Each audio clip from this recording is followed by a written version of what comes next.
기업이라는 건 원래 복잡계이기 때문에 병렬 처리를 굉장히 잘해야 되는데 지금 병렬 처리를 너무 잘하는 애가 나오게 된 거죠. 그래서 인간이 원래 처리하던 변수들을 다 잘 엔지니어링을 하면은 너무 잘하는 그런 상태가 된 거.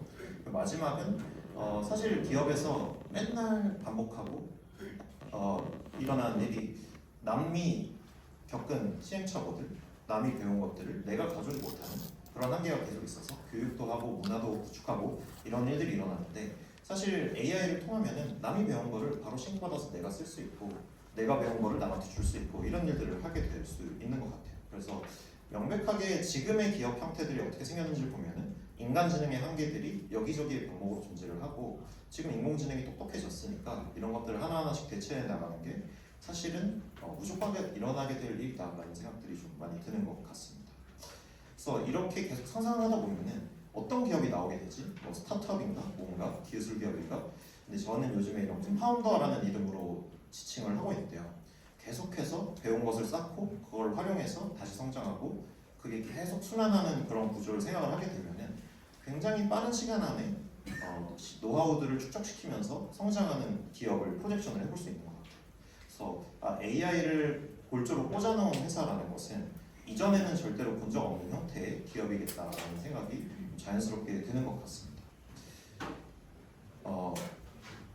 여기 오른쪽에 있는 이야기는 힉스필드 AI라는 회사를 들어보셨을지 모르겠는데 인공지능 동영상 광고 회사예요. 힉스필드 AI라는 회사가 지금 시가총액은 한 1.3빌리언이어서 한 2조 원 정도 되는 회사인데 이 회사가 카자흐스탄에서 나온 회사입니다. 카자흐스탄 역대 최고의 시가총액을 지금 기록한 회사라고 하고요. 스타트업으로서 대표는 지금 31살, 그리고 이 회사가 2023년에 만들어진 회사라고 합니다. 3년 전에 카자흐스탄에서 어떤 스타트업이 나와가지고 전 세계에서 제일 저 영역에서 잘하는 AI 회사가 되었다. 이게 사실은 한 2년 전, 3년 전을 상상해보면 거의 불가능한 시나리오였던 것 같거든요. 근데 이제는 AI라는 게 갑자기 우리한테 주어졌고 이것을 빨리 대응한 인간들, 빨리 대응한 기업들, 빨리 대응한 산업이나 시장은 무한히 열린 업사이드가 열린 좀 기회를 얻고 있는 것 같아요. 그래서 사실은 지금 이 AI 네이티브 기업을 왜 만들어야 될까? 뭐 굉장히 포모도 있고 그냥 남들이 하니까 좀 따라가야 될 것 같기도 하고 답답함도 있고 이런 것들이 있지만 사실 인생의 스케일에서 몇 번 주어지지 않는 어떤 되게 재밌는 시기일 수 있겠다라는 생각이 요즘에 좀 많이 들고 있는 것 같습니다. AI 네이티브한 회사들은 무엇이 달라야 하는가? 사실 기존의 회사에서부터 이 AI 트랜스포메이션을 생각하다 보면은 하나씩 뭐 조금 바꾸게 돼요. 근데 근본적으로 이 반대쪽에서부터 사고를 하게 되면은 아예 다 달라야 되는구나라는 그냥 사고를 하게 되는 게 자연스러운 것 같습니다. 그래서 AI 네이티브한 회사들을 만들고 계신 분들을 하나씩 기업을 뜯어보면은 문화 엄청나게 달라요. 뭐 투명한 거, 사람들이랑 커뮤니케이션하는 문화들, 일하는 방식, 출근을 해야 되는지, 오피스가 어떻게 생겨야 되는지 이런 것도 엄청 다른 것 같고요. 인재와 조직, 인재상도 다르고 아레나는 어때야 되는지, KPI 어떻게 해야 되는지, 성과 측정과 보상은 어떻게 해야 되는지 이런 것들도 다 다르고 이제 거버넌스, 데이터는 누구한테 어디까지 맡겨야 할까, 아니면 주주는 어떤 사람이 되는 게 좋을까 이런 것들도 바로 한 2년 전 시기와 엄청나게 다른 시기를 겪고 있는 것 같습니다. 그리고 데이터, 어떤 툴을 써야 될까, 아니면 데이터를 어디 저장해야 될까, 어떤 툴을 쓰지 말아야 될까 이런 것들도 불가한 이 인간지능을 인공지능으로 대체해야겠다라는 생각을 하게 되면은 굉장히 다른 의사결정들을 할 수밖에 없겠구나라는 생각들을 하는 게 좀 당연한 결론이 되는 것 같습니다. 그래서 물론 이런 비즈니스 영역, 고객 가치 영역에서도 다른 것들이 있겠지만은 특히 이 AX라는 키워드로 만나는 분들은 보통은 조직 구조, 기업 구조, 이런 골조, 하부 구조에 대한 포인트를 얘기를 더 많이 하게 되는 것 같습니다. 그래서 오늘은 기회가 되면은 이 뒤쪽 영역도 다룰 수 있겠지만 조금 더 기업이 원천적으로 좀 어떻게 생겨야 될까, 어떤 게 더 바람직한 방향일까를 찾아보는 시간을 한번 꾸려보고자 합니다. 잘 성장하고 있는 회사인데 AI 트랜스포메이션이 너무 진심인 기업들이 있더라고요. 그래서 이 인티그레이션의 정의범 대표님과 채널 코퍼레이션의 이경원 CAI원님 모시고 같이 이야기 나눠보는 시간 갖도록 하겠습니다. 박수로 모시겠습니다.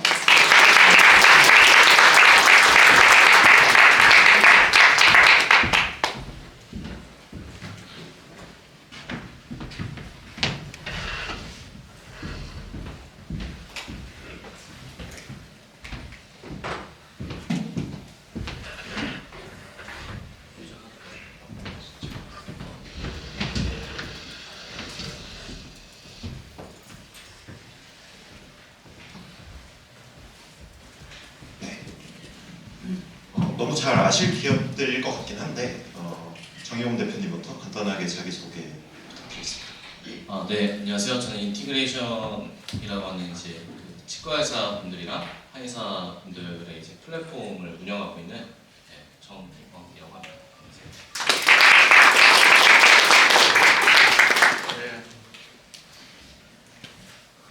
안녕하세요.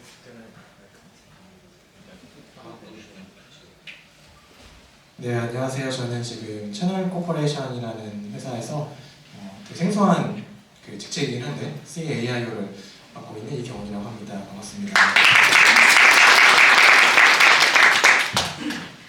인티그레이션과 채널 코퍼레이션은 사실 뭐 여러분들도 잘 이 스타트업 업계에 계시면 많이 들어보셨을 것 같고요. 뭐 매출액, 뭐 기업 규모 아니면 임직원 수도 뭐 수백억이 넘고 수백 명이 넘는 회사를 구축하고 있는데 사실 두 분이 AI 트랜스포메이션을 엄청 진심으로 그리고 성공하고 계시는 포인트들이 계속 있는 것 같아요. 그래서 가장 먼저 질문드리고 싶은 지점은 사실 좀 어려운 회사 아니면 지금 만들어지는 회사들은 AI를 잘 써야겠다라는 생각들을 좀 자연스럽게 하게 되는 것 같은데 잘 달리고 있는 로켓 같은 회사에서 굳이 이런 AI를 이 엔진을 갈아 끼울 정도로 뜯어 고쳐야 되는 상황에서 이 AI 네이티브함을 왜 구축하고 계시고 있는지 어떤 지향점을 갖고 계시는지가 제일 먼저 궁금합니다.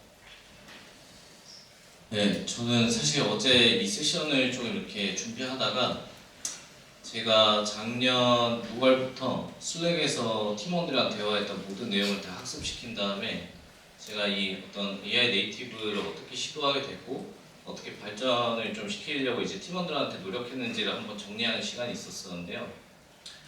다 정리하는데 한 4시간 정도 걸리더라고요. 근데 이제 하면서 제가 제일 많이 느꼈던 거는 작년, 그러니까 저는 아무래도 전문 자료나 리서치 자료들도 많이 다루기 때문에 그 할루시네이션 자체가 많이 줄어드는 그 시점을 좀 이렇게 노리고 있었어요.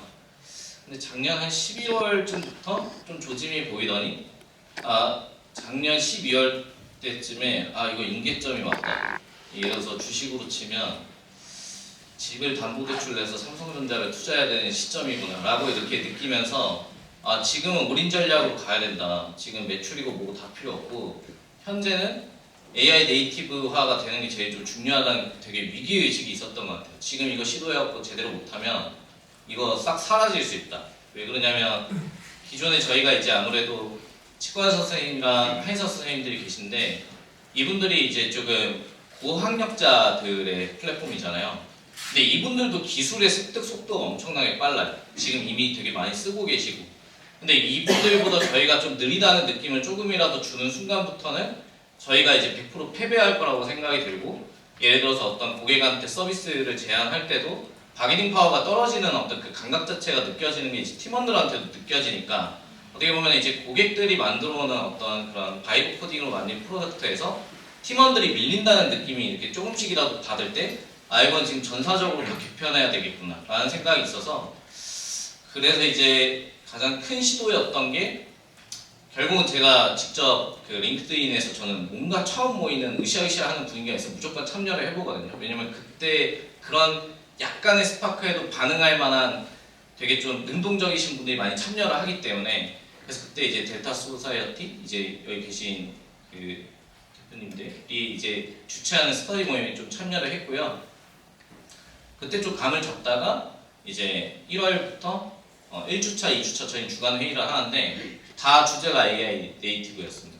그래서 어떻게 사용하고 제가 직접 다 하면서 이제 어떻게 팀원들을 입문시키고 뭐 이런 것들을 계속 가이드라인 같이 만들고 했었던 게 시작이었던 것 같아요. 그래서 안 하면 망할 것 같다. 그래서 지금 모바일 강주 만들기다 다 뛰어들어라. 뭐 이게 이제 저는 좀 시점이었던 것 같아요. 네, 되게 할 얘기가 많은 주제라서 어디까지 말해야 되나 좀 고민하고 있었는데 일단 그 말씀 주신 거 너무 공감하고요. 그러니까 두 가지 마음이 공존하는 것 같아요. 이러다 망하겠다. 그러니까 저는 채널톡에 사실 투자를 했던 투자자 입장이었고 작년에 그 대표랑 얘기를 했을 때 아직도 기억에 남는 게 솔직히 우리 망할 것 같진 않았어요 라는 말을 했어요. 채널톡이 망하진 않겠지, 뭐 위대한 회사가 될지는 모르지만 망하진 않을 것 같아요 라는 얘기를 했던 게 작년이었는데 요즘에는 진짜 망할지도 모른다는 위기감이 진짜 크거든요. 그래서 뒤처지지 않기 위해 정말 생존하기 위해 발버둥 치는 게 이게 하나 주제가 있고요. 또 하나는 이게 AI가 있으니까 진짜 데카콘 우리 뭐 유니콘 스타트업 다 그렇잖아요. 저는 투자할 때 스타트업 대표님들 만나면 저희 유니콘 될 거예요, 데카콘 될 거예요 라고 말씀 다 하시는데 저도 지금 AI 시대에 내가 잘만 하면 우리 회사가 데카콘 될 수 있을 것 같은데 라는 엄청난 희망도 있는 것 같아요. 희망과 절망이 공존하는 그런 상황인 것 같은데 저는 그래서 오늘도 저희 팀한테 얘기한 게 약간 지금 나는 고3인 것 같다. 고3 때 다들 그런 말씀 많이 들으셨을 텐데 이번 1년만 고생하면 뭐 인생이 바뀐다 막 말 많이 하잖아요. 지금이 딱 그런 시대인 것 같아요. 저는 지금 1년, 올해 내년, 1, 2년에 내가 어디서 무엇을 하냐가 제 인생이 바뀔 것 같았어요.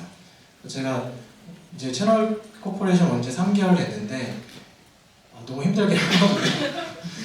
어제도 막 새벽 2시에 자서 아침에 정말 잠자는 시간 빼고는 계속 일하는 것 같아요. 근데 누가 시켜서 일하지는 않거든요. 저희 대표도 굉장히 허시하게 하지만 대표가 시켜서 일을 제가 막 하는 것 같지는 않고 그냥 좋아서 재밌어서 막 하는데 진짜 힘들긴 한데 이게 진짜 이 1, 2년만 정말 재밌게 몰입해서 일하면 회사도 바뀔 것 같고 제 인생도 바뀔 것 같고 그러니까 여기 투자자분들도 계신 것 같은데 VC 있을 때 저는 되게 사실 편했거든요. 투자자의 라이프 너무 좋은 것 같아요. 네, 너무 부럽고 근데 그때 삶보다 좀 지금이 더 재밌고 물론 투자자분도 재밌게 하시는 분 있었지만 저는 지금 내가 투자할 때가 아니다. 내가 AI 시대의 이 파도를 타지 못하면 그런 생각도 있는 것 같아요. 이 큰 파도가 예전에 생각해보면 인터넷이라는 큰 파도가 있었고 그 다음 모바일이 있었는데 인터넷 시대 때는 저는 초딩이었거든요. 뭐 이런 파도가 뭔지도 몰랐었고 모바일 시대에는 저 대학생이었고 아이폰 나와서 그냥 너무 좋네 쓰기 바빴지 이걸 내가 막 비즈니스를 찬스야 이 파도를 타야 돼 이런 생각 못했거든요. 저는 이제 나이가 한 40이 됐는데 우리 되게 좋아요. 내가 그 사회생활을 조금 하고 뭔가를 아는 나이에 이 AI라는 파도가 와서 너무 좋고 이 파도를 탈 수 있는 결정할 수 있는 환경이 돼서 되게 좋은 것 같아요. 그래서 사람 개인의 그런 결정, 이 1, 2년 동안 내가 AI에 무조건 파고들어야겠다. 그리고 회사의 결정, 회사도 지금 AI 네이티브로 빠르게 전환했을 때 얻을 수 있는 포텐셜이 엄청나게 크기 때문에 이거는 무조건 가야 될 길이라고 생각을 했습니다. 네, 감사합니다. 듣다 보니까 이제 궁금해지는 지점인데 사실 AX를 해야겠다 아니면 회사를 AI를 백본으로 만들어야겠다라고 했을 때 제일 먼저 떠오르는 거는 개발 같은 거 빨리 AI로 자동화해서 빨리빨리 할 수 있게 해야지 이런 것들이 가장 잘 떠오르는 지점이긴 한데 AI라는 걸 어떻게 써야지 이 AI 네이티브함을 확보해 나가는 건지 회사로서는 어떻게 망하지 않거나 어떻게 성장해 나가야지에 대해서 뭐 이렇게 쓰는 게 잘하는 거야 라는 표준 같은 게 좀 많이 없는 것 같아요. 그래서 두 대표님들은 어떤 관점으로 이 AI를 회사에 도입해야 된다고 이야기를 하시고 계시는지 그게 저는 일단은 KPI는 재무적인 목표는 달라지지 않은 것 같고요. 결국은 저는 이 AI를 쓰는 것 자체가 매출을 높이거나 비용을 낮추는 데 기여해야 되고 1인당 생산성을 낳아줘야 된다는 확고한 판단이 있습니다. 근데 이제 AI 많이 사용해 보니까 그러니까 저희 팀이 전체 1단계, 2단계, 3단계, 4단계, 5단계로 이제 그레이드를 나눠가지고 각 이제 저희가 팀원이 좀 많거든요. 지금 이제 치과팀까지 한 170명 정도 돼요. 근데 이제 각 부서들이 몇 단계에 있는지를 이렇게 또 분석을 이렇게 좀 해놨습니다. 뭐 그냥 쉬운데요. 그냥 그들이 쓰는 전체 슬랙을 전부 다 긁어다가 분석해갖고 그냥 이게 어느 정도 AI 네이티브 단계인지 그냥 스스로 판단해봐라 이렇게 얘기를 하면 대충 그레이드를 나눠놓는데 어떤 팀은 그냥 AI한테 물어보는 정도만 그냥 쓰고 있는 경우가 있고 그러다가 이제 이런 것들을 이제 물어봐서 되게 그 생산성을 좀 증폭시키는 단계까지 가는 팀이 있다가 이제는 비트버켓이나 이제 깃헙 같은 거로 이제 서로의 어떤 스킬셋이나 이런 것들을 이제 공동의 뇌를 만드는 이제 형태들이 생기고 예를 들어서 이제 그 다음 단계는 이제 각각의 이제 본인들의 좀 정답에 가까운 어떤 에이전트들을 하나씩 이제 잘 정립시켜가지고 그걸 돌리는 이제 팀들도 나오기 시작하거든요. 근데 이제 어떤 사례를 말씀드려야지 되게 좋을까 생각을 하다가 지금 가장 앞선 단계에 있는 팀들은 결국은 저희는 지금 베팅하고 있는 거는 결국 1인당 생산성은 무조건 올라간다.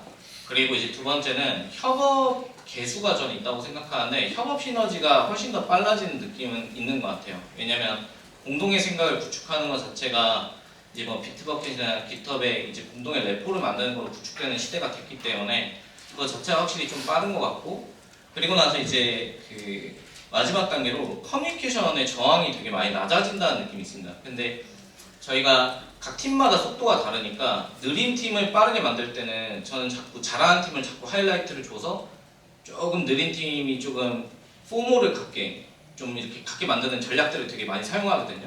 근데 그러면 이 느리다고 판단되는 팀들의 특징은 PO랑 디자이너랑 개발 중에 한 명이라도 안 믿으면 이게 만들어지질 않아요.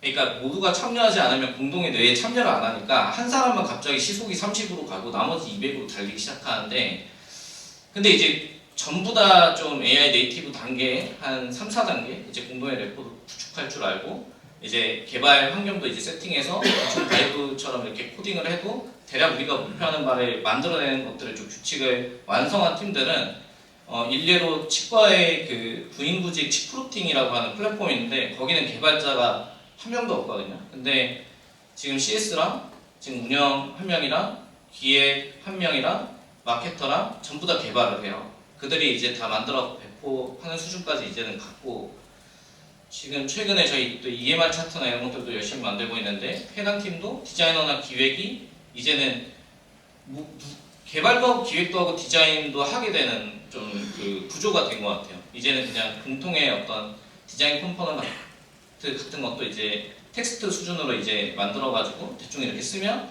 대략 이제 본인들이 생각하는 형태로, 그러면 이제 나중에 PR 해주고 그냥 좀 확정 지어주고 그냥 그런 것들을 환경을 구축하거나 컨펌해야 되는 주체자들이 있어야 되니까 그런 식으로 이제 가게 되는 걸 보면서 훨씬 더 좀 더 빠르게 전체 인원이, 그러니까 저는 참여하는 게 제일 좀 중요했다. 뭐 이 정도 얘기로 일단은 제 순서 맞죠? 시간이 짧으니까. 네, 이것도 할 얘기가 많은 거라서 뭘 얘기할까 고민하고 있었는데, 그 AI를 잘 쓴다라는 게 뭔가에 대한 저의 생각이 많이 바뀌는 것 같아요. 제가 AI에 한창 빠져있던 게 작년 한 6, 7월쯤에 너무, 저는 이제 비개발자고요. 너무 재밌게 몰입했던 때가 있었거든요. 그때 이제 막 커서 제가 처음 써봤는지 모르죠. 커서 나오고 러버블 나오고 처음엔 전 엠파렌 먼저 했었거든요. 엠파렌하고 바이브 코딩하고 막 정말 밤새서 바이브 코딩을 하니까 막 도파민이 막 폭발하는, 맨날 밤새서 일주일 내내 막 그냥 계속 컴퓨터 하고 근데 그때 만들었던 거 지금 아무것도 안 쓰거든요.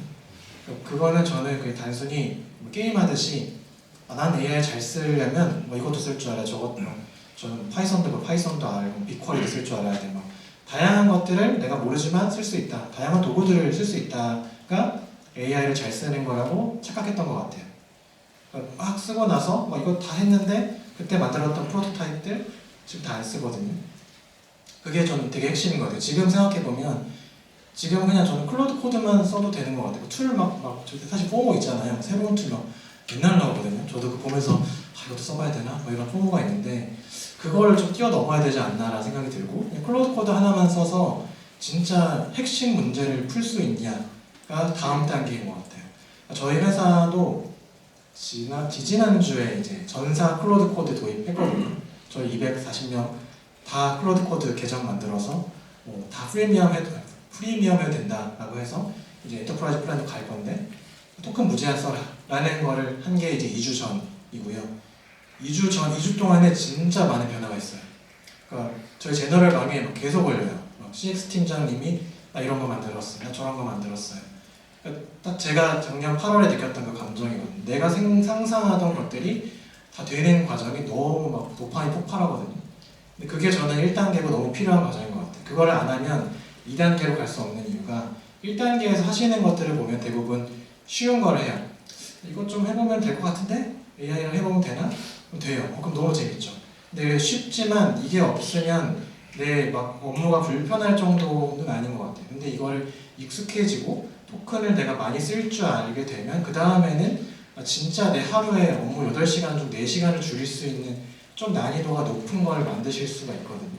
그게 다음 단계인 것 같고, 그래서 저는 AI 네이티브 기업이 뭐냐, 클로드 코드 쓴다고 하면 클로드 장애가 나면 회사가 막 휘청 움직이지 않는 그 정도가 되는 게 저는 AI 네이티브인 것 같아요. AI가 멈추면 회사도 멈추게 되는 정도, 그 정도로 AI를 많이 쓴 것 같고, 저희도 지금 막 그렇게 되고 있거든요. 어제도 약간 밤에 클로드가 좀 장애가 있어서 다들 막 난리가 나고 나 이래야 되는데 왜 안 되냐, 그때 좀 쉬는 거죠. 그래서 그런 기업이 AI 네이티브 기업이고, 저희도 진짜 많은 시도를 했고, 작년에 제가 그 사회이사지만 그 투자자지만 채널통에 막 해서 막 그 타운홀에 막 발표됐거든요. 포모 좀 드리면서 우리 전부 AI 배워야 돼요. 뭐 본인들의 커리어를 위해 AI 하셔야 돼요. 작년 여름에 막 외쳐도 그렇게 반응하시는 분들 많이 없었어요. 사람마다 이 스피드, 막 사회 변화를 받아들이는 속도가 다르고, 그냥 배워야 된다고 강요한다고 해서 이게 배워지지 않는다라고 느껴서 그때 AI 전문 팀을 만들어서 AX 팀이 회사에 있는 모든 AI 분, 이 3명은 막 AI 미쳐 있는 사람들이고, 문제 뭐 갖다만 주면 다 AI로 풀 거야, 문제가 없어서 막 허덕이는 그런 사람으로 문제를 풀었는데, 전혀 스케일업을 하지 않고 현장의 문제를 이 사람들은 모르니까 막 대충 풀고 아무도 안 쓰고, 이런 악순환이 있어서 정말 필요한 거는 우리 200명 진짜 힘들지만 200명 다 AI 잘 쓰게 무조건 해야 된다. 우리 경쟁사, 미국에 있는 경쟁사는 200명, 300명이면 그들은 다 AI 잘 써서 1인당 100명분 일하면 3만 명처럼 일하는데, 우리는 200명이 AI 안 써서 일하면 어떻게 경쟁에서 이기냐. 이거는 생존의 문제고, 모두가 다 AI, 클로드 코드든 뭐든 잘 쓰는 게 꼭 필요하다라는 설득하는 데가 꽤 걸렸고요. 지금은 이제 지난 아까 말씀드린 것처럼, 그래서 정말 하고 싶지 않았던 게 있어요. 저는 개인적으로 하고 싶지 않았던 거는 인사평가에 AI 잘 쓰는 걸 넣는 거예요. 그러니까 자발적인 AI를 좀 개인적으로 좀 기대했는데 쉽지 않더라고요. 그래서 2주 전에 클로드 코드 도입하면서 이제 인사평가에 AI를 얼마나 토큰량을 하지 않고요, 얼마나 임팩트를 냈는가를 정성적으로도 일단 평가해보자. 이것 때문인지 모르겠지만 정말 2주 동안 많이 바뀌었고요. 지금은 조금씩 저희도 AI 네이티브 기업에 가고 있습니다. 네, 아까 조금씩 말씀 주신 것 같긴 한데, 그럼 AI를 잘 쓰는 사람이라는 것은 그래도 이제 레벨 차가 있을 것 같은데, 어떤 사람들이 좀 잘 쓴다라고 딱 인지되거나 보이세요? 일단 들어가기 앞서 이제 이경훈 CAR 이야기를 좀 읽자면, 저는 회사에 여기 이제 어떻게 하면 우리는 좀 AI 네이티브화 될 수 있을까 고민하시는 분들이 많으실 거잖아요. 저는 첫 번째로는 도입될 때는 뭐 KPI 어떻게 할까, 너 맥스 어떻게 쓸 건데, 너 증명해봐, 너 뭐 만들 건데, 이런 질문을 그냥 대표가 하면 안 된다고 생각해요. 그러니까 이거를 진짜 잘 썼을 때 어디까지 될 수 있는지 본인도 감각을 못하는데 그걸 상대한테 요구하면 정 떨어지잖아요. 그러니까 저는 그래서 그냥 처음에 제가 쓰다가 너무 폭발적이니까 이거 인계점 왔다, 이거 안 하면 그냥 우리는 다치는 거다. 우리가 지금 넬카라쿱의 당토 2인이 될 수 있는 유일한 기회다 해가지고 유일한 지금 알토스 투자도 받은 김에 지금 올방처하고 이게 앞서 나가지 않으면 우리 망한다 이래서 팀원들한테 그런 얘기들 막 그냥 왁자지껄 하다가 맥스를 그냥 다 풀고 딱 하나 대시보드에서 보통 1등부터 보시잖아요. 근데 그렇게 되면 1등부터 10등은 다 똑같아요. 항상 비슷해요. 그래서 저는 꼴등부터 다 게시하게 이렇게 했습니다. 그럼 이제 160등부터 159, 158 하면 야 너 지금 꼴찌에 떴어 이러면 이제 안 쓸 수가 없잖아요. 그런 이제 좀 재밌는 게이미피케이션, 재밌는지 모르겠는데 그런 것들도 이제 좀 하게 되고 그랬었던 것 같습니다. 근데 AI 딱 토큰 대시보드를 만들고 나서 저희가 제일 많이 깨달았던 게 뭐냐면, 워크플로우가 많은 사람들이 토큰을 많이 쓰게 돼 있어요. 그러니까 원래 일이 많고 원래 이제 GPU처럼 병렬 처리를 하시는 분, 이렇게 많던 분들이 토큰을 진짜 많이 소모하는 이제 습성이 나타나는 거죠. 그러니까 원래 에이스였던 사람이 토큰도 많이 쓰는구나, 이런 생각을 이제 하게 되는 좀 상황들이 많았던 것 같아요. 근데 각자 이 어떤 뭐랄까요? 저는 이제 원래 한의사였다가 이제 또 뭐 회사 창업할 때 PO 역할도 하다가 지금은 이제 뭐 브랜딩이나 마케팅이나 이런 것들도 이제 어쩌다 보니 하게 되는데 제가 알고 있는 그 상식선의 확장 범위 내에서 이런 툴들을 쓰게 되잖아요. 근데 마케터는 또 마케터의 습성 따라 하고 CX는 CX 따라 디자인은 디자인 따라 이게 다 해당 사람들의 워크플로우대로 다 하는 게 달라지다 보니까 누가 진짜 잘 쓴다라기보다는 시스템을 구축하는 사람이 가장 중요한 것 같긴 하고요. 왜냐면 이제 공동의 뇌를 구축하는 과정에서 그거를 또 문화로 푸시하는 과정까지는 사실 되게 힘들거든요. 마치 인사제도 하나를 다 바꿔서 전파하는 게 HR 팀원들의 가장 힘든 점인데 그런 것들을 좀 겪어야 되는 게 힘들 뿐인 것 같고 그런 것 같습니다. 네, 그 정도. 네. 네, 그 리더보드 얘기나 생각난 게 저희가 같은 리더보드 하나 있을 거예요. 그렇죠. 네, 맞습니다. 그 레서랑 인티그레이션이 꽤 많은 사원분들이 계신 네. 토큰 랭킹이 있었고 레서 대표님이 참전하지 않겠냐고 해서 저희 토큰 제일 많이 쓰는 사람 바로 보내서 이 경쟁은 되게 좋은 트리거인 것 같아요. 그래서 우리가 인티그레이션 이기자 해서 막 토큰 일부러 많이 쓴 건 아닌데 원래 많이 쓰던 분이 막 가서 하고 저도 막 가서 하고 막 원주님이 저한테 왜 이렇게 수준이 낮아요 막 하고 저도 막 쓰고 막 이런 게 되게 좋은 자극이 되는 것 같고요. 그 AI를 잘 쓰는 거는 저도 되게 이 주제에 많은 고민해봤거든요. AI를 잘 쓴다는 게 어떤 사람이 잘 쓰지? 근데 제가 막 보니까 주변에 공통점은 확실히 하나 있는 게 스타트업 대표님들이 확실히 잘 쓰는 것 같아요. 제일 잘 쓰고 그럼 왜 이분들을 잘 쓰지? 생각해보면은 그냥 너무 뻔한 얘기긴 한데 문제를 제일 잘 푸는 사람이 잘 쓰는 것 같아요. 그러니까 이 문제를 풀 때 내가 또 대표님들 위임을 또 많이 해봤잖아요. 혼자 다 하는 게 아니라 팀이 있으니까 위임에 되게 익숙하고 뭐 누가 시킨 거 가져온 거 리뷰하고 이 사이클을 엄청 많이 돌리신 분이라서 혹시 AI도 잘 쓰는 것 같긴 해요. 그래서 저도 생각을 해보니까 그냥 내가 일을 시킨다고 할 때는 제가 얼마 전에 그 파이낸스 팀 제가 요즘에 막 각 팀 약간 뿌시기 하거든요. 파이낸스 팀 가서 반복하면 너무 이거 왜 이렇게 하고 있지? 라고 하는 거 막 제가 가서 막 1시간 정도 본 다음에 이렇게 하면 금방 끝나요 막 이런 거 하는데 파이낸스 팀이 막 오래 걸리는 업무가 있었는데 이거를 제가 AI한테 맡겨서 시키려고 하니까 프롬프트를 뭐라 써야 될지 모르겠더라고요. 내가 업무를 일단은 1시간 동안 파이낸스 팀 업무를 다 다운로드를 받았어. 막 이렇게 일하는구나. 이게 없으면은 아예 일을 효율화를 못 하거든요. 그래서 내가 하는 업무, 내 일을 되게 상세하게 적을 줄 알아야 되는 것 같아요. 이거를 내가 이렇게 할 거고 이거는 AI한테 시켜야지. 가져온 거 리뷰할 이게 사실 되게 일을 잘하는 분들이 잘하는 거거든요. 그래서 확실히 AI는 0을 1로 만들어주진 않는 것 같다. 내가 일을 아예 못하는데 그걸 해주는 것 같지 않고 일을 원래 잘하시는 분들이 더 잘하게 해주는 것 같은 것 같아요. 확실히 10개 띄워서 하시는 분들 아까 말씀하신 것처럼 원래 에이스들이 더 잘하는 것 같아요. 그래서 이게 격차가 진짜 더 벌어지겠구나 라는 생각을 요즘 많이 하고 있습니다. 처음에 레서 그 공동의 대시보드를 만들어서 사실 제가 그때 링크드인에 한번 올리고 했었는데 레서 대표님이랑 둘이 하다 보니까 스터디 때 분명히 잘하시는 분 같긴 하지만 우리 서로 남이니까 100% 믿지 못하잖아요. 그러니까 이 사람 진짜 AI 정말 많이 쓰는 걸까 궁금하기도 하고 그러다 이제 서로 많이 쓴다고 하는데 우리 한번 실체를 서로 까보자.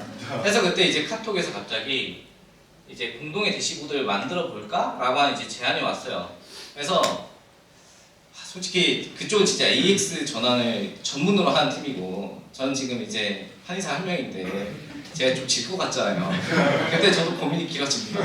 그래서 5일 정도 기다리다가 한번 해봐야겠다. 실제로 어느 정도인지 딱 했는데 생각보다 제 등수가 좀 높은 거예요. 항상 5등 안에 있었거든요.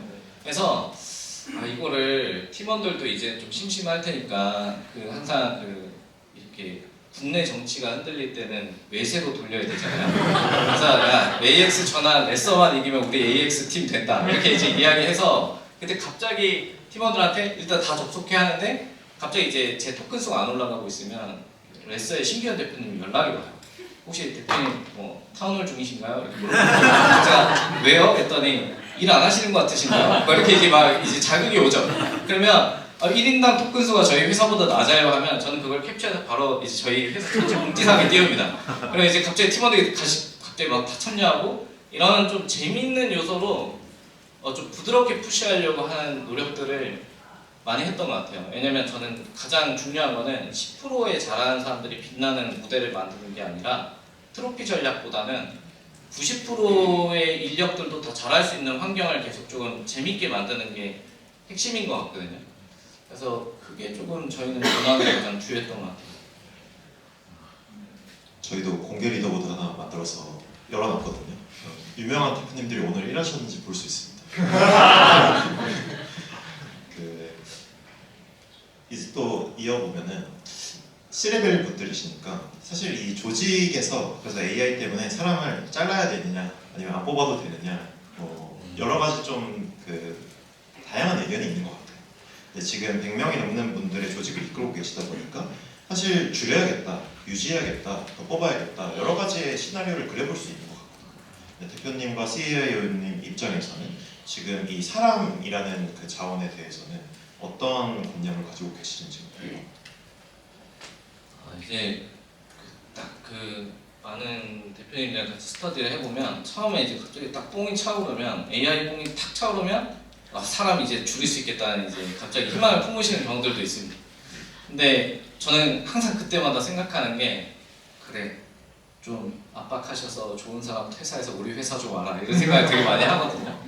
근데 저는 그 하면서 제일 중요하게 느꼈던 거는 결국은 사람의 인지 범위는 그 사람의 대뇌의 피질 구조에 따라서 정해지게 돼 있잖아요. 그러니까 인지의 범위가 책임의 범위를 결정하게 되니까 일을 계속 AI로 생산성을 늘려도 결국 책임을 져야 되는 범위 자체가 정해져 있는 거기 때문에 인력이 결국은 계속 그 책임의 범위에서 할리스나 이런 라이프나 이런 것들이 계속 잘 돌아가고 진짜로 괜찮은 어떤 프로덕트를 산출하고 결과값이 진짜로 나오는지 계속 검증하면서 계속 튜닝을 해줘야 되잖아요.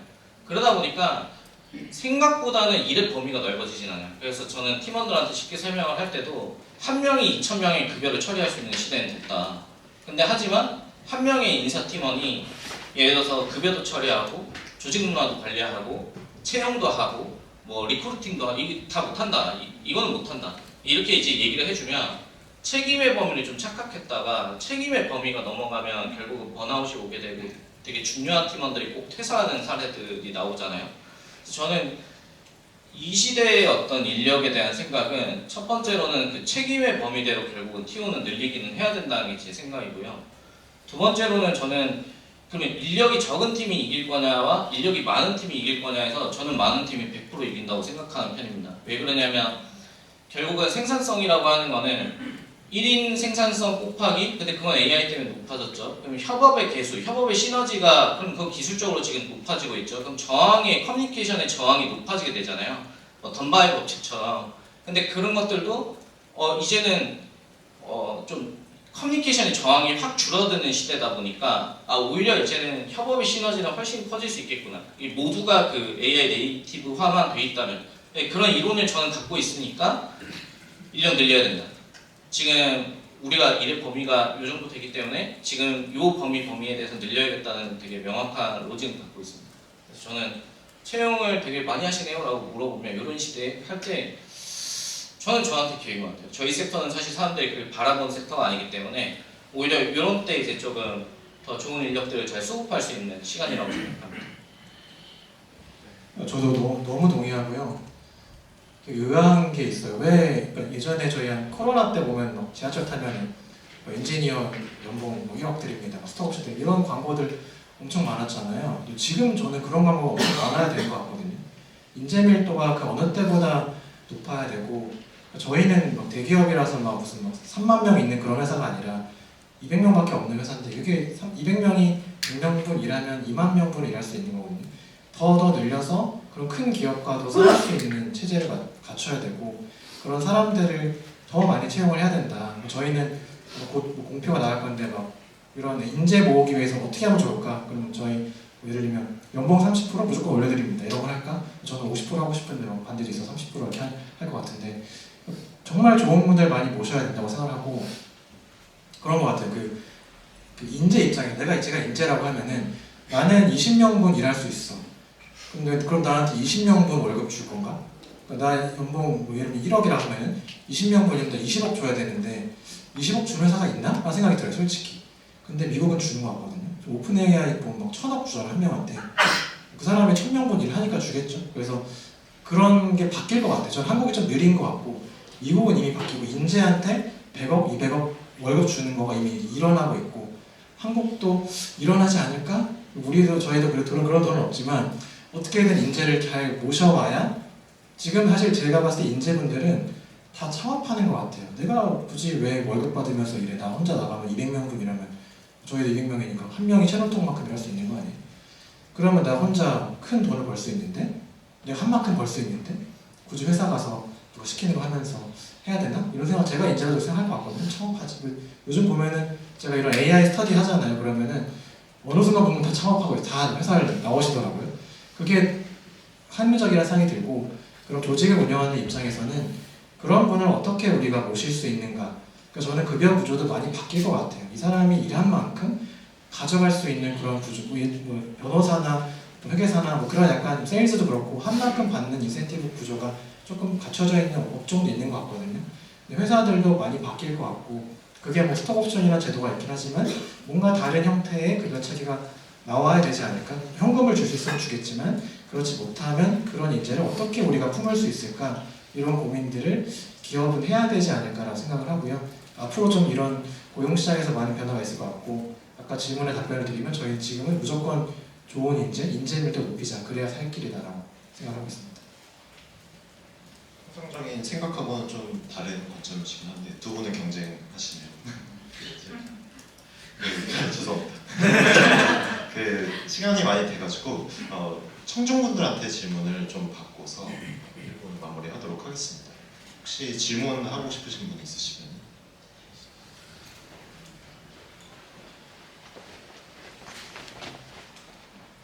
네, 발표 잘 들었습니다. 질문 여러 개 있는데 시간 관계상 제가 제일 중요하다고 생각하는 하나 하겠습니다.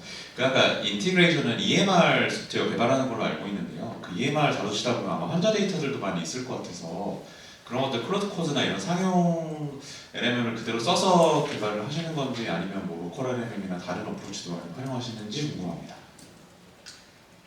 지금은 일단은 실사용이 안 돌아오고 있기 때문에 좀 보안 쪽은 좀 신경을 안 쓰고 클로드 코드로 최대한 이제 증폭시켜갖고 하는 방식으로 좀 하시게 되는 그 사례들이 있는데, 그 상황이 없어지는 게 좀 부담 큰 거 같고요. 왜 그러냐면 이제 바로 본인들이 개발에 반영하고 결국 이제 컨펌은 일단 더 상위에 있는 개발자들이 일단은 결정을 해주니까, 어떻게 보면은 예전과 달리 실무는 일반 팀원들이 이제 하고 그냥 컨펌만 개발자가 이제 하는 형태로 가서, 특별히 그런 상황에서 어떤 뭐 롤백이 좀 많거나 이런 건 있었죠. 처음에 이제 그 개발 구축 단계에서 그 환자 개인정보 데이터가 바깥으로 잘못 새어가면 안 되잖아요. 바이브 코딩이나 이런 거 하다가. 그래서 이제 공통의 이제 환경을 구축되지 않은 상태에서 이제 갑자기 그걸 시도하려고 하는 이제 팀원이 적발돼가지고 이제 저희가 이런 거 하면 안 된다 해서, 그때 이제 되게 급하게 또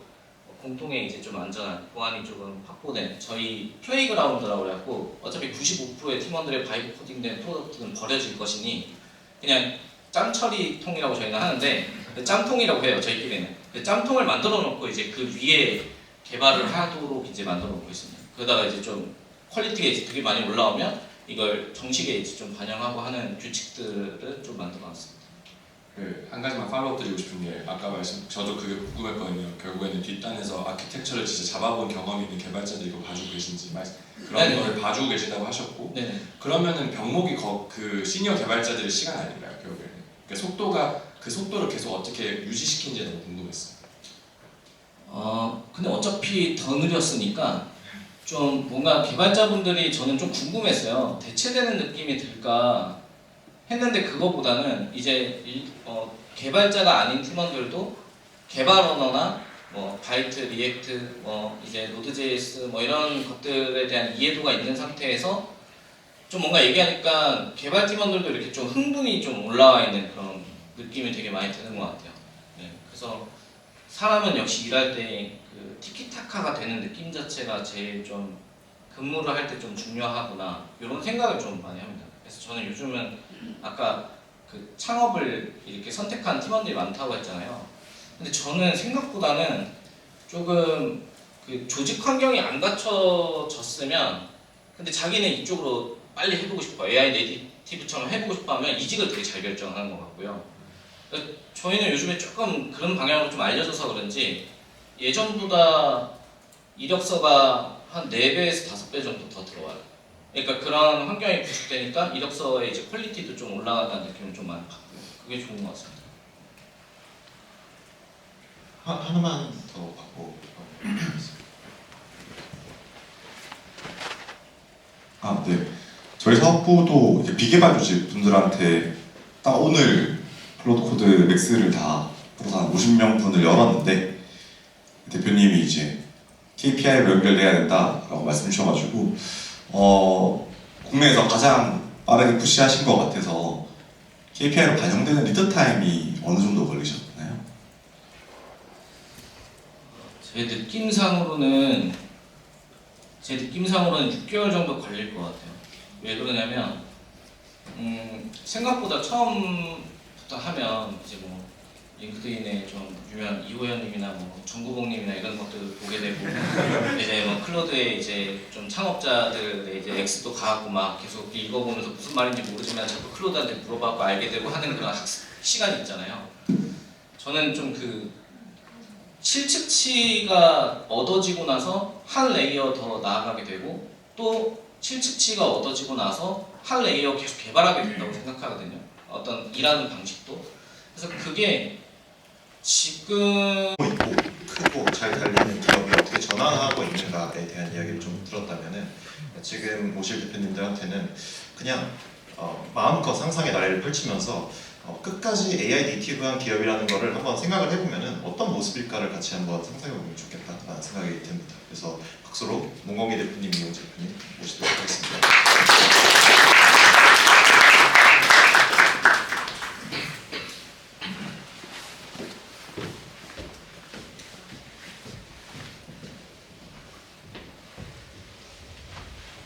네, 먼저 간단하게 자기소개 한 번씩만 부탁드리겠습니다. 네. 안녕하세요. 저는 해치랩스라고 블록체인에서 B2B 스타트업을 8년 동안 이제 경영하고 있는 문광이라고 합니다. 반갑습니다. 안녕.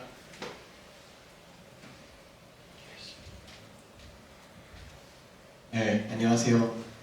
저는 퀀다라는 글로벌 AI 교육 서비스를 운영하고 있는 에스프레소의 공동 창업자이자 대표 맡고 있는 이용재라고 합니다. 반갑습니다.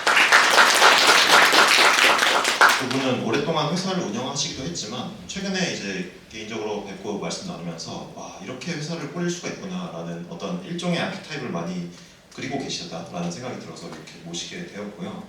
제일 먼저 사실 질문을 드리고 싶은데 오늘 쓰신 글이 좀 인상 깊어서 대표님들의 하루 일과를 한번 얘기해 주시면 좀 좋을 것 같다는 생각이 들었습니다. 저는 일단 좀 백그라운드를 같이 컨텍스트를 좀 말씀드리자면 이제 작년부터 이제 AI를 저는 원래는 경영학이랑 컴퓨터공학을 전공을 했었고 더 어릴 땐 컴퓨터를 계속 했었고 그런데 사업을 하면서는 개발을 전혀 안 하다가 이제 AI가 나오면서 다시 또 개발의 영역까지 좀 보고 있는 테크 백그라운드가 있는 이제 문과생 같은 식으로 저를 이해해 주시면 좋고요. 그래서 작년에 이제 AI가 나오면서 AI를 개인적으로 또 회사의 개발팀에서 엄청 많이 쓰게 되면서 지금은 어떻게 하면 AI 네이티브한 엔터프리너 혹은 AI 네이티브한 기업은 어떻게 돼야 되는가를 개인적으로 고민도 많이 하고 스스로한테 좀 실험을 많이 하고 있는데 아까 이제 오늘 오전에 글을 하나 썼는데 이제 거기서 제가 어떻게 좀 AI를 쓰고 있는지를 좀 한번 설명을 해보려고 했었어요. 그래서 지금 저는 일단 일과는 아시겠지만 스타트업 대표가 아까 전에 잘 쓰는 것 같다라고 아까 전에 이제 발표 때 말씀 주셨는데 그게 좀 공감되는 것 중에 하나가 그 폭이 엄청 넓어지는 것 같거든요. 그러니까 AI를 쓰면 깊이가 하나에 있어서 엄청 인간보다 더 깊이 있게 갈 수 있는지까지는 잘 모르겠는데 프로덕트 같은 관점에서 사실은 찍어내는 게 한 70점짜리 프로덕트를 되게 빨리 찍어낼 수 있는 툴 정도가 지금 됐다고 보고 그걸 100점으로 만들어서 프로덕션 레벨에서 정말 잘 운영하기 위해서는 AI만으로는 그걸 되게 잘하려면 그걸 잘 AI 시스템을 설계할 수 있는 사람이 지금도 굉장히 잘 필요하다고 생각을 합니다. 모든 영역에서 다 똑같다고 생각하고 그런 점에서 스타트업 대표를 하면서 재무부터 뭐 인사, 그다음 뭐 마케팅, 세일즈, 전략, 리서치, 뭐 개발, 뭐 제품에 있어서 기획, 디자인, 개발까지를 사실은 다 보다 보니까 그것들을 이제 AI로 썼을 때의 효과를 가장 많이 좀 느끼는 것 같고, 또 두 번째로는 스타트업 대표도 잘 쓰는 이유 중에 아까도 공감됐던 건 어쨌든 전 이게 AI라는 게 지능이잖아요. 인간의 지능을 대체하는 인공지능이라고 말씀 주셨는데 그게 결국엔 사람을 쓰는 것과 되게 유사하다고 생각하거든요. 그리고 그 사람의 한계를 잘 알아서, 이 조직의 한계를 잘 알아서 그걸 보완할 수 있는 시스템을 좀 만들어야 되는 것이라서 그 시스템을 설계하고 일을 줘보고 일의 결과를 보고 피드백을 줘가면서 시스템을 개선해 나가는 경험을 많이 했던 사람이 어쨌든 잘하는 것 같습니다. 그래서 아무튼 저는 개인적으로는 일과가 하루에 뭐 미팅 당연히 되게 많고요. 뭐 법무 미팅도 했다가 뭐 세무 미팅도 했다가 회계 재무 쪽도 있다가 뭐 거기서 세일즈도 다 제가 하니까 세일즈 미팅 했다가 리서치도 하고 뉴스 뭐 스터디도 하고 그다음에 프로덕트 새로운 아이디어도 내고 그 디자인도 제가 하고 이제 뭐 이런 일과들을 겪다 보니까 요거를 저는 니즈가 유비쿼터스, 그러니까 제가 언제 어디에 있든 저의 옆에서 약간 저는 아이언맨의 그 자비스를 옛날에도 보면서 저런 게 언제 나올까 약간 이런 걸 항상 좀 기다려왔던 개인적인 좀 그런 것도 있어서 좀 그렇게 AI를 열심히 세팅하고 쓰려고 노력하고 있습니다. 뭐 자세하게 어떻게 하고 있는지도 이따 혹시 기회가 되면 말씀드리겠습니다. 요즘에 어떻게 오늘 아침에는 마기부에서 AI 서비스들 어떻게 할 거냐, 한국 서비스들 모아서 뭐 이야기하는 자리에 있어서 이제 끌려갔는데 자연스럽게 이제 녹음 워크로를 이제 만지는 일이고, 다른 하나는 회사도 이제 비슷하게 저희는 하네스 레이어가 있어요.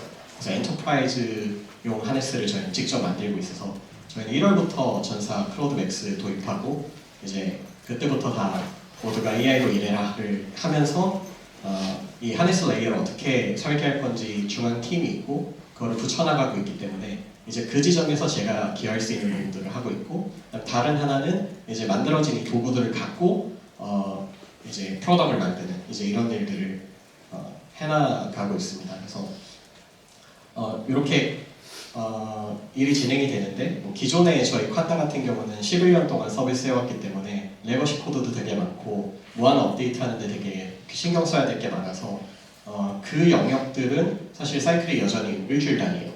그러니까 기존에 뭐 PM이 이제 PRD 쓰면은 디자이너가 디자인 치고 그 다음에 스펙 회의하고 그 다음 일정 산출해서 출시하고 QA하는 이제 이런 그 사이클들은 그대로 도는데 반면에 이제 저희가 신규 프로덕트 쪽으로 가면은 다 1인이 개발합니다.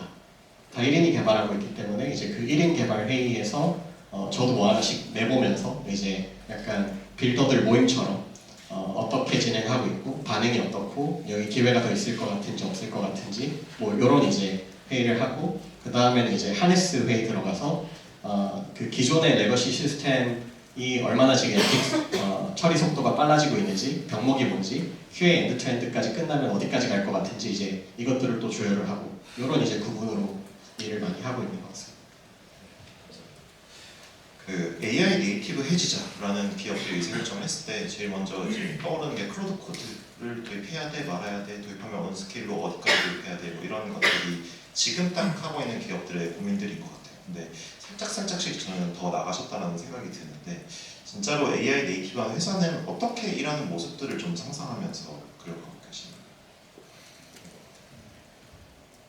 근데 저는 기존에 일을 했던 워크플로우를 이제 AI로 대체하거나 바꾸는 거랑 AI에서부터 출발해서 AI를 어떻게 하면 잘 쓸래 워크플로우를 다시 만드는 것 사이에 되게 큰, 제가 스스로 했을 때 그 둘 사이의 사고 과정 결과가 되게 달랐다고 생각을 하고요.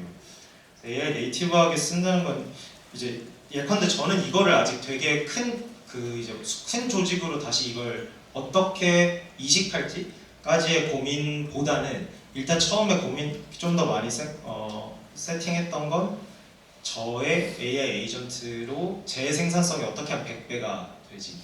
그 다음에 이제 전 동업자가 있는데 같이 8년 동안 일했던, 그럼 동업자랑 나는 어떻게 이거를 지금 서로의 그런 에이전트 시스템이 있어요. 저는 클로드 코드를 쓰다가 이제 오픈클로를 쓰고 오픈클로 안에서도 좀 다양한 저만의 튜닝을 해서 쓰는데, 또 제 동업자는 오픈클로를 안 믿어서 파이 에이전트로 본인의 에이전트를 만들어 쓰는데, 아무튼 그럼 그 두 에이전트가 서로에게 프라이빗한 메모리가 있고 이제 서로 공유하고 싶은 메모리가 있을 텐데 그걸 이제 어떻게 나눠서 함께 공유해서 서로의 에이전트가 일을 잘하게 할지 이제 이것들을 좀 세팅하고 있고 그래서 워크플로우 자체를 사람이 있는데 예를 들면 뭐 이런 거죠. 노션을 쓰다가 노션의 무슨 회의록을 조금 더 쉽게 요약하는 AA 툴을 만들고 사실 이거는 기존에 있는 워크플로우에 약간 효율화를 더해주는 수준에 가까운데 애초에 회의 준비를 하고 회의를 진행하는 과정을 녹음해서 회의 결과와 아웃풋을 AI가 다 정리하고 액션 아이템들을 보고 이제 나는 점검만 하는 식으로 예를 들면 워크플로우를 짜고 사람들이 회의 들어가는 사람들이 다 그거에 맞게 다시 워크플로우를 설계하는 것과 그 전에 그냥 일하던 거에서 약간 뭐 챗봇 수준으로만 더해지는 것 사이 좀 차이가 있는 것 같다는 생각을 해서 네, AI 네이티브한 설계는 그런 게 아닐까 싶습니다. 동의하는 게 그러니까 이게 항상 기업이 딜레마예요. 그러니까 이미 하고 있는 비즈니스가 있으면 이제 얘는 하루아침에 완전 자동화가 안 됩니다. 근데 거기서도 AI를 통한 생산성 효율을 누려야 돼요. 그걸 그냥 버릴 수 없어요. 이건 AI 네이티브하지 않으니까 그냥 개선하지 말자라고 할 수는 없어요. 근데 이렇게 개선을 하면 최적 지점으로 못 갑니다. 글로벌 옵티멀로 못 가고 근데 글로벌 옵티멀은 사실 어떤 형태일 거냐 하면은 맨날 일론 머스크가 뭐 매크로 하드 만든다고 하잖아요. 1인 기업이 마이크로소프트 대체하겠다 뭐 이런 얘기를 하잖아요. 결국에는 그 지점에 이제 서 있을 거고 그 지점에 서 있다는 얘기는 그냥 대표 혼자 회사라는 거고 저희 회사 이제 오늘 어제구나 이제 하네스 같이 만드는 친구는 자기들끼리는 그냥 이 회사는 회사 사람들 다 나가고 이제 저는 이제 회사에서 제이크라고 불리는데 그냥 제이크 혼자 남아도 돌아갈 수 있게 만드는 게 내일인 것 같다 이제 이야기를 하거든요. 근데 현실은 두 가지인데 잠깐은 사람이 없으면은 AI 네이티브하게 전환하기가 좋으니까 효율적인 것 같지만 아주 잘 전환해 놓으면 사실 사람이 붙었을 때 ROI만 나오면 당연히 뽑을 수 있는 거거든요. 그래서 뭐 실제로 그렇지 않을 거라는 게 이제 하나의 생각이고 두 번째는 현실은 여전히 그 AI가 끝까지 완결할 수 있는 일들이 아주 많진 않아요. 소프트웨어의 핵심적인 영역들을 다 건드리고 있기 때문에 우리가 엄청나게 놀랍게 느끼는 거지. 아직까지는 어떤 지점 가면 여전히 이거는 도저히 프로덕션 수준으로 못 가겠는 데가 너무 많다 보니까 아직까지는 사람들이 많고 뭐 예를 들어 뭐 영업이라든가 아니면 뭐 정부 행사에 뭐 참여를 한다든가 너무나도 많은 일이 사람이 필요하기 때문에 1인 기업이 되지 못하겠죠. 그러면은 말씀해주신 것처럼 여러 사람이 AI를 풀리 레버리지 하면서 어떻게 효율적으로 일하지? 로 빠지는 거고 근데 그래도 그 모체는 1인 기업이 모든 걸 다 자동화 시점에서 하나씩 붙어가면서 이제 생기는 비율들 나는 내 에이전트가 나의 모든 메모리를 패치해서 컴팩트하게 압축을 해서 내가 시키는 거를 뭐 개떡같이 얘기해도 완전히 잘 알아듣는데 내 옆에 또 에이전트 쓰는 사람이 있으니까 걔랑 싱크가 제대로 안 맞아갖고 뭔가 문제가 생긴다든가 아니면 작업에 어떤 중복되는 뭐 싱크 문제가 생긴다든가 아니면은 이제 권한관리적인 문제들에서 뭔가 어디서 그러면은 그 액세스를 나눌 거지 뭐 이런 그 지점들이 계속 생기거든요. 그것들을 이제 풀어나가면서 우리 회사에 이제 필요한 최적 지점이 이건 것 같다를 만드는 수밖에 없는 것 같습니다. 또 그 관점에서 궁금한 거는 그래도 사람이 더 붙으면 시스템이 완리된 상태에서는 좋다. 그러면은 어떤 사람이 붙는 게 좋은가? 인재에 대한 정의가 기존 세대랑은 달라지고 있는지 아니면은 뭐 그냥 기존에 일 잘하는 사람이 그래도 일 계속 잘하는 거야 뭐 이렇게 좀 연장선 위에 있는 건지 어떤 채용도 많이 해보시고 사람을 많이 겪어보신 관점에서 어떤 관점을 가지고 계신지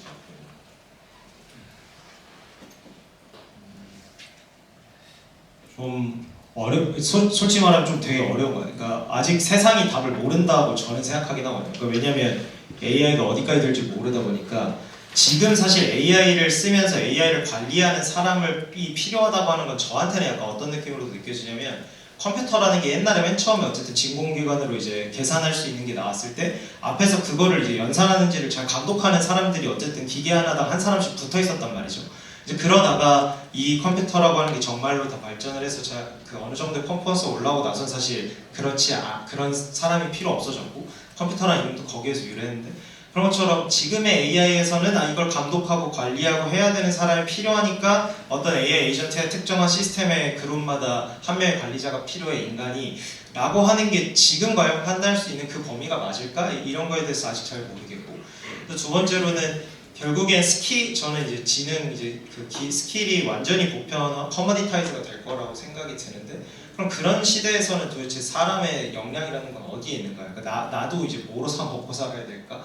이제 문제 정의력 뭐 이런 것들을 말하는 것 같은데 그런 점에서 아직 솔직히 말하면 저는 답은 모르겠다는 생각을 합니다.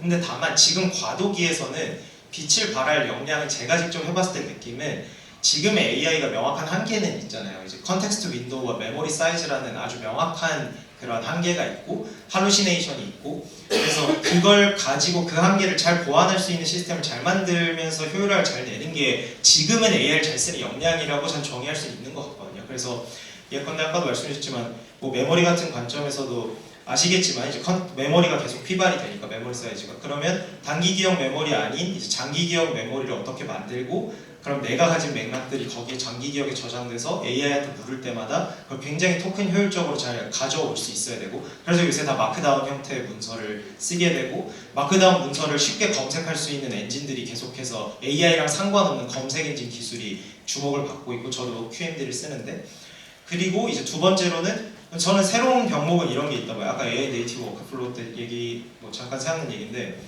제가 했던 얘기를 예를 들어 오늘 막 이런 얘기를 하면서 제가 인사이트를 얻었어요. 혹은 맥락이 생겼어요. 아니면 오늘 제가 고객사 세일즈 미팅에 갔어요. 아니면 밥 먹으면서 동업자랑 얘기하면서 아이디어가 나왔어요. 혹은 액션 아이템이 막 정해졌어요. 회사의 전략에 대해서.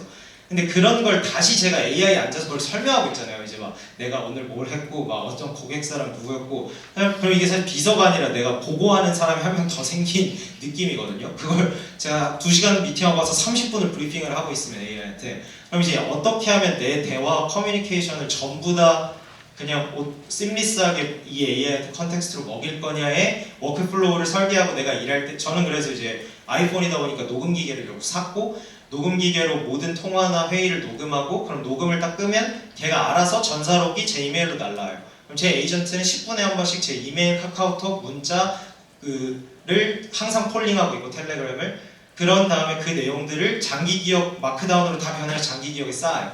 그럼 이제 메모리는 매번 휘발되더라도 그 장기 기억에 마크다운이 남아있기 때문에 제가 매번 이제 질문을 던지거나 말을 걸면 그때마다 단기 기억에 있는 어제 오늘의 컨텍스트와 그 장기 기억에 있는 마크다운을 QMD로 검색해서 이제 지금의 그 조금의 메모리지만 그걸 다시 채우고 그걸로 저한테 답을 한단 말이죠.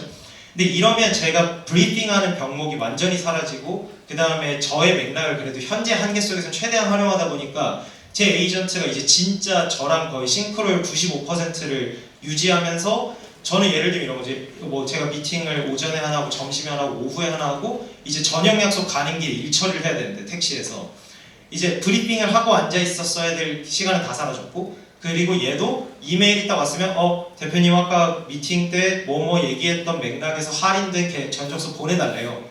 그럼 지가 견적서를 만들어놔요. 왜냐면 구글 드라이브까지 템플릿을 찾아서 본인이 수정하고 다운로드 해놓고 하냐. 그럼 이제 전 그냥 그 메일을 보내기만 하면 되는 거죠. 이제 이 정도가 되면 AI 네이티브하게 지금은 AI를 잘 쓰는 것 같아요. 근데 이게 메모리 사이즈가 하드웨어 상에서 병목이 다 사라지면 이 기믹과 제가 지금 하고 있는 역량이 진짜 역량이냐면 그건 지금의 스킬은 적용은 안 될 것 같고 근데 뭐 이제 그런 게 AI 네이티브하게 일하고 있는 제 방식이고 여기서 하나만 더 나가면 죄송해요 너무 많이 해서 그러면 예를 들면 슬랙이랑 노션이랑 막 이런 걸 썼었는데 이제 사내 툴로 그걸 핵심 기능을 보면 메신저 기능이랑 정보의 공유 기능이란 말이죠. 내부에서 맥락을 전달하는 용도랑 대화 기능인데 전 지금 오픈클로어가 텔레그램을 이제 하고 텔레그램으로 그러니까 저는 메인 이제 메신저 기능과 이제 메인 채널 인터페이스가 텔레그램으로 됐고 그다음에 저의 이제 모든 맥락과 메모리는 그 오픈클로어의 워크스페이스 장기 기억에 마크다운으로 다 저장이 돼 있단 말이죠. 이제 그러니까 동업자랑 일할 때 내가 굳이 그걸 슬랙에다 또 뭘 정리하고 하는 게 다 비용이에요. 그러니까 그냥 어차피 동업자도 마크다운으로 갖고 알아서 에이전트 워크스페이스 굴리고 있으니까 서로 그냥 마크다운을 던지거든요. 그럼 그냥 걔 에이전트에 마크다운을 넣으면 제가 오늘 미팅했던 전사로 발화자, 액션 아이템, 결론 그래서 내가 이메일로 몇 시 몇 분에 뭘 쌌고 무슨 답장이 왔는지도 거기 다 적혀있기 때문에 그 에이전트를 먹으면 동업자가 그리고 물론 무한 중요하긴 한데 아무도 지금 이게 베스트 프랙티스가 뭐고 어떻게 그 구조화를 하는 게 최적이고를 못 풀었어요. 또 그 문제가 뭐냐면 예를 들어 저는 그 맥북을 하나 따로 셋업을 해서 이제 오픈플로우를 돌리고 있지만 대부분의 경우는 또 들고 다니는 맥북에 이제 클로드 코드 맥스로 이제 일을 하고 계시기 때문에 그러면 그 클로드 코드 맥스와 아니면 계속 살아있는 서버랑의 관계는 어떻게 할 거고 전사에서 이제 어떤 에이전 시스템을 만들 때 그거를 뭐 권한 관리부터 해서 직군별로 뭘 다르게 할 거냐 안 다르게 할 거냐 뭐 나중에는 그 말씀해주신 것처럼 뭐 기술이 뭐 몇 년 더 발전했을 때는 이제 컨텍스트 윈도우나 메모리 한계도 없어져서 그것도 필요 없을 수도 있겠지만 당장은 사실 그 인간하고 되게 비슷하게 뭐 AI 규제를 해야 AI 얘기가 나오거든요. 모델도 마찬가지로 이제 정렬이 되기 때문에 그래서 어떤 설계가 지금 현 시점에 최적이냐 그 우리가 일하는 어떤 환경에서 어떤 구조를 짜야 돼 이런 것들에 대해서 대답할 수 있는 사람들이 이제 굉장히 이제 뛰어난 인재인 거고 그 다음에 뭐 예를 들어서 디자인을 해보면 디자인 되게 잘 못합니다. 디자인 쪽에서 많이 애를 먹는데 그러면은 얘한테 이제 결국에 그냥 피그마를 켜서 하는 게 아니라 얘 지식이가 된 것 같습니다. 또 궁금한 게 좀 말씀 주신 내용이긴 한데 그럼 실제로 지금 어떤 뭐 옛날로 치면 사스 어떤 솔루션들을 쓰고 계시는지 궁금하고 그 사스가 이제 다 죽었다 뭐 이런 그 내러티브도 최근에 있기는 한데 어떤 것들은 그래도 직접 만들고 어떤 것들은 남의 것을 가져와서 써야지 이런 의사결정들은 어떻게 하는지 이것도 두 가지 앵글인데 기존 워크플로우에서 쓰던 거를 대체하는데 처음에는 시간을 막 써봤거든요. 근데 그것보다 지금은 그냥 새로 워크플로우를 짜면서 필요한 게 있는지를 검토하는 쪽으로 가는 게 훨씬 효율적이라서 근데 거기서는 거의 사서 쓰는 게 잘 없어요. 왜냐하면 그러니까 두 가지가 있는데 AI한테 어쨌든 저는 막 얘기하면서 이제 필요한 걸 막 가잖아요. 그럼 얘가 알아서 그 만들거나 오픈 소스를 레퍼런스를 찾아내거나 뭐 무료로 할 수 있는 걸 찾아내요. 이제 그니까 내 유료로까지 사스를 구독해서 쓰는 것은 GitHub이나 혹은 배포와 인프라 레이어. 그러니까 이 서비스가 이제 올라가야 되는 그 인프라는 사실은 뭐 제가 서버를 사지 않는 이상 이걸 구독을 하지 않는 건 말이 안 되기 때문에 클라우드 인프라와 거기에 좀 매니지드 서비스들은 지금은 뭐라고 해야 돼? 아무튼 뭐 기간사 인프라? 이런 건 좀 사서 쓰는 것 같고 그 외의 영역들은 제가 그래서 이게 유료 사스가 있었는데 지나쳤는지 아닌지도 몰라요. 그러니까 왜냐면 필요하다가 막 이게 제가 아까 전에 채널 코퍼레이션 계셔서 좀 갑자기 생각나는 예시 이게 적절한지 모르겠는데 이게 다른 예시가 해도 되나요? 죄송해요. 그러니까 예를 들면 하다가 제가 만들려는 프로토타입 웹에 챗봇이 필요하면 그 얘가 만들거든요. 그리고 되게 대답을 잘해요. 오퍼스가 붙어있고 막 이러니까. 그러니까 그러면 유료 사스가 필요했는지조차도 전 모르면서 막 이렇게 가는 경우들이 있어서 아무튼 지금은 그런 것 같고 근데 기존 그러면 워크플로우에서 뭐를 안 쓰냐 하면 저는 오히려 AI를 쓰니까 사람을 안 쓰게 되니까 사람이 쓰는 툴이 안 써진 뭐 예를 들면 디자이너가 있었는데 AI를 쓰면서 디자이너가 필요 없어졌고 그러니까 디자이너 안 쓰니까 피그마는 필요 없어졌고 그래서 오히려 그냥 AI랑 같이 그럼 그때부터 이제 피그마라고 하는 형태로 컴포넌트를 만들지 않고 그냥 AI가 잘하는 디자인은 HTML로 웹 디자인을 해버리는 게 훨씬 잘하거든요. 그냥 코딩하듯이. 그럼 이제 레퍼런스 주고 그냥 그렇게 개발을 바로 따버리니까 그걸 가지고 이제 티키타카를 하는 그렇게 되면 AI 네이티브와 워크플로우가 다시 만들어져서 그 전에 워크플로우에서 뭔가 대체하려고는 노력을 안 한다. 약간 이런. 네. 저희 같은 경우는 저희 이제 콴다라는 게 이제 수학 문제의 질문 답해주는 서비스였기 때문에 딱 챗GPT 나오고 GPT-4 딱 나왔을 때 3년 뒤에 없어지겠다 이제 생각을 하고 근데 계속 고민을 해보면 그 AI가 그 박사급이 된다는 거는 이미 뭐 베이에 있는 친구들이 다 얘기해줬었고 박사급이 돼도 대치동 강사가 안 없어질 것 같은 거예요. 왜 대체 안 없어질까 이 고민 엄청 많이 했어요. 보니까 대치동 선생님들은 뭐 예를 들어 진선여고다 하면은 진선여고 2학년 학생이 중간고사가 언젠지 그리고 시험 문제가 어떤 식으로 나오는지 선생님 이름 뭐고 그 선생님이 어떤 책에서 베껴냈는지 다 알아요. 근데 이거는 지능의 문제가 아니잖아요. 그래서 그 컨텍스트의 문제인 것들이 이제 사실 더 유일하게 좀 남는다라는 게 이제 제 생각이고 그러면은 결국에 컨텍스트 허브가 되는 서비스들이 있어요. 뭐 기시 그럴 거고, 뭐 SSOT가 되는. 아니면은 뭐 구글 워크스페이스라든가 팀즈가 그럴 수 있을 것 같고요. 아니면은 저희 같은 경우는 지금 이제 개발자들은 불만인 게 노션을 쓰는 거에 대해서 되게 불만이 많아요. 왜냐면 노션 MCP로 그 윈도우 땡기면 자꾸 검색도 잘 안 되고, 그 API도 자꾸 고장나고 막 너무 열받아하는데 이제 기술 그러면은 그러니까 이거 기술을 MD로 다 옮깁시다 그냥 뷰어 저희가 만들게요라고 했을 때 야 그러면은 권한 관리는 어떻게 할 거고 뭐 그 비개발자들 사용성 어떻게 할 거고 이 얘기가 나왔을 때 아직까지 그 뚜렷한 그 정답이 없거든요. 그래서 이 지점에서 그 고민을 아직 완벽하게 해결을 못해서 어떤 것들은 좀 살아남을 것 같아요. 근데 저희도 이제 피그마 같은 경우는 이제 조금 뭐 예를 들어 토스는 피그마를 대체하는 자체 서비스가 있는데 뭐 이제는 또 이제 시작하는 회사 입장에서 그걸 만들 필요가 있냐 하면 이제 없는 것 같고 뭐 결국 이렇게 변화해가면서 컨텍스트 허브가 되니까 엔터프라이즈 컨텍스트를 다 모으는 종류의 제품들 위주로 살아남지 않을까 생각합니다. 한마디 먼저는 그래서 기존의 툴들은 사람이 PC랑 모바일로 쓰는 걸 전제해서 모든 UX를 짰던 툴이고 거기서 성공했는데 지금은 사람과 AI가 같이 써야 되고 AI의 생산성을 극대화하려면 AI의 토큰 효율화와 AI가 지금 갖고 있는 한계를 잘 보완하는 툴이어야 되고 그런 점에서 사실 마크다운이 왜 떴냐면 마크다운이 모든 문서 툴 중에 그냥 가장 서식이 적어요. 그냥 앞에 샵 2개 때리면 다른 거니까 자바스크립트는 뭐 헤더도 있고 뭐도 있고 한데 그런 게 제일 적으니까 마크다운이 지금 AI한테 가장 토큰 효율적인 거고 그런 점에서 AI랑 사람이 다 잘 써야 되는 것으로 사용자 경험을 다시 놓고 재편되는 과정일 거라서 이제 노션이나 이런 것도 마크다운이랑 이런 연동을 정말 빨리 가면 살아남을 것 같고 못하면 AI가 쓰기 불편하니까 저는 이제 도태될 것 같다는 생각을 합니다. 지금은 약간 원자 단위로 다 쪼개고 있는 과정인 것 같고 근데 여기서 누군가 그 로컬 최적화를 해내면은 또 다시 그 툴을 쓰는 게 만드는 것보다는 더 효율적이니까 그거 쓸 수도 있다는 생각이 들어요. 청중 질문을 한번 받아보면서 질문 이어보도록 하겠습니다.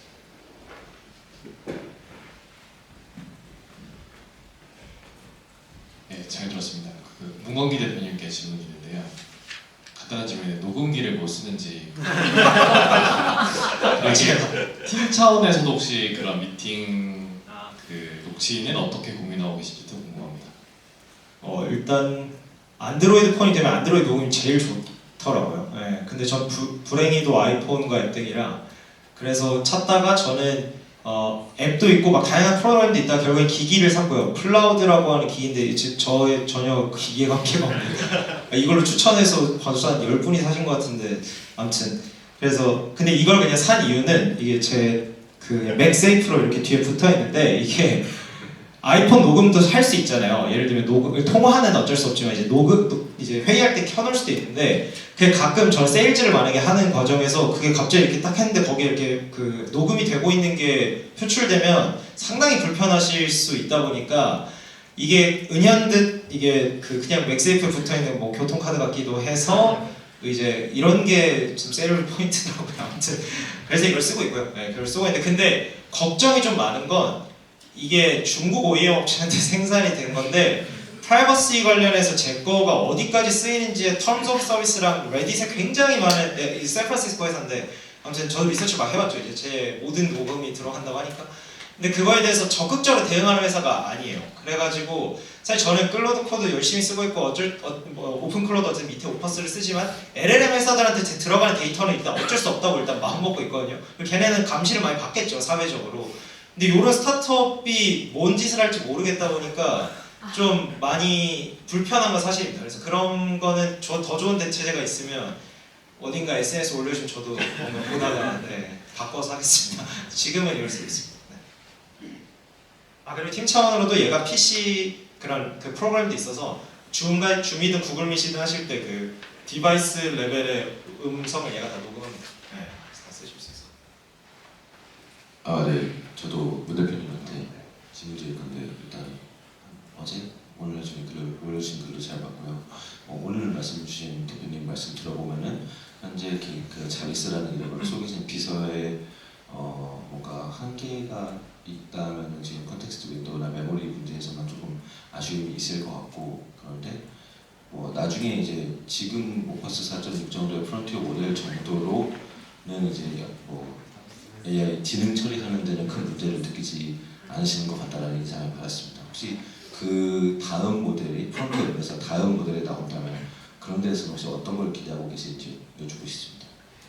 네, 저도 이제 쓰면서 느끼는 거는 이게 지능의 문제보다 저는 이제 지능의 문제라고 느낄 때가 있었거든요. 저는 이제 작년에 뭐 챗GPT, 제미나이, 그 다음에 클로드 코드, 오픈 클로로 넘어왔는데 사실 저는 일단 클로드 코드를 쓰기 전후에 저의 사용자 지능의 차이가 어마어마하다 느꼈는데 거기서 더 재밌었던 건 모델의 차이가 없는데 클로드 데스크톱이랑 웹을 쓸 때랑 클로드 코드를 쓸 때 지능 차이를 엄청 느꼈어요. 그게 왜인지를 이제를 보면 그게 만드시는 하니스의 차이거든요. 그러니까 하니스라고 하는 게 그러니까 쉽게 말하면 시스템인데 이 AI 똑같은 모델한테 나의 시스템 프롬프트라고 해서 클로드 코드나 오픈 클로를 쓰시면 매 대화마다 그 시스템이 만들어 놓은 시스템 프롬프트가 들어가요. 주입되게 돼 있어요. 근데 그게 들어가느냐 안 들어가느냐의 차이가 제 똑같은 질문에 대한 답을 퀄리티를 다르게 하거든요. 그러니까 그만큼 이게 지능의 문제가 아니었구나. 그러니까 좀 더 정확히는 모델의 지능 문제가 아니라 이걸 어떻게 쓰느냐의 문제고 거기에서 그 시스템 프롬프트와 같은 류의 스킬 역량. 그다음 두 번째로는 이제 맥락을 어떻게 얼마나 잘 주입하냐가 이제 저는 지능의 차이를 느낄 때가 엄청 크고 그러니까 이런 거죠. 엄청 똑똑히 노벨상 석학이에요. 내 비서로 왔어. 근데 내 맥락은 아무것도 몰라요. 그러면 미팅하고 와서 견적서 보내세요 했는데 무슨 견적서 어디지? 뭔 소리 하시네요. 이러고 있을 수 있잖아요. 그래서 아무튼 그런 데에서 지능의 어떤 체감 수준은 이미 충분히 높아졌는데 여전히 저는 다음 모델이나 이거에서는 저는 하드웨어적 메모리의 개선을 계속 원하긴 하는 게 제가 여러 업무를 시키면 지금 저는 어떤 특정 업무들 서브 에이전트를 스폰했다가 일을 하고 이제 키라는 식으로 당연히 이제 서브 에이전트를 돌아가거든요. 근데 그거를 메인 에이전트만 저는 얘기를 하고 싶어요. 왜냐면 얘한테 제 모든 맥락을 주어주는 시스템을 만들었다 보니까 근데 얘가 서브 에이전트를 만들고 다시 뱉어내는 과정에서도 그 맥락들을 많이 쓰다 보니까 얘가 계속 컴팩트라고 해서 압축이 돼버려서 날아가요. 그러니까 서브 에이전트를 그러니까 다양한 맥락, 10개 다른 맥락을 동시에 처리하고 나면 좀 더 멍청해져 있긴 해요. 이제 그런 게 저의 체감상으로는 불편함이라 다음 모델들에서는 이거에 좀 한계가 많이 좀 커졌으면 좋겠다가 제 개인적으로 바람.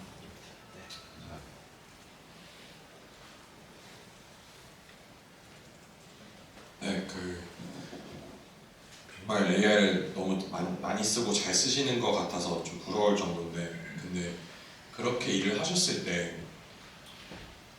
저는 그만큼 못 쓰지만 저도 조금씩 AI를 써보면서 느끼는 게 뭐냐면 어디까지 내 사고를 아웃소싱 할 것인가 그래서 약간 이거 조금만 긴장 풀면은 내가 멍청해지겠는데 혹은 조금만 긴장 풀면은 내가 생각하지도 못한 순간에서 뭔가 터지겠는데 라는 경각심이 자꾸 들더라고요. 그러면 이렇게 저보다 한 10배, 100배 더 많이 쓰시는 분은 어떻게 그거를 정하는지 궁금했습니다.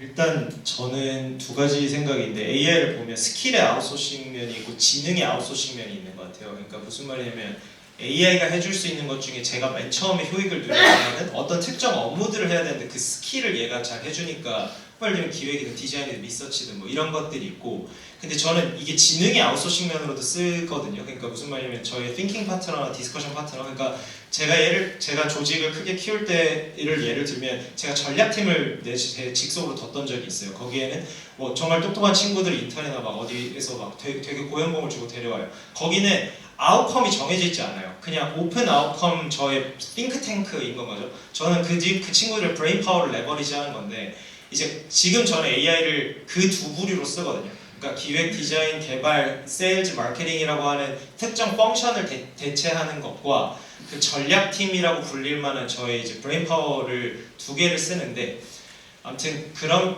면에서 그렇게 쓰고 있고 그 두 번째로 말씀 주신 것처럼 근데 모든 것들의 지금 큰 병목이 당연히 할루시네이션이 어느 영역에든 아직도 있다고 느껴요. 그래서 이건 아무리 하니스를 잘 써도 그리고 얘네들이 더 똑똑해지고 맥락을 많이 넣어주면 문제가 진짜 교묘하게 거짓말을 해버리거든요.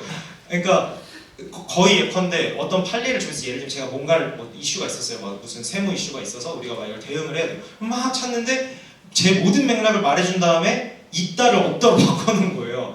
이제 이런 건 근데 진짜 찾을 수가 되게 없는 어려운 부분이 있어서 아 여전히 병목은 할루시네이션 검증에 있구나라는 생각은 하고 저도 그래서 두 가지를 하는데 모든 결과물에 액션을 취할 때는 어쨌든 제가 책임을 지는 사람이니까 제가 다 보고 결정할 때는 최대한 다 그 할루시네이션이 있을 만한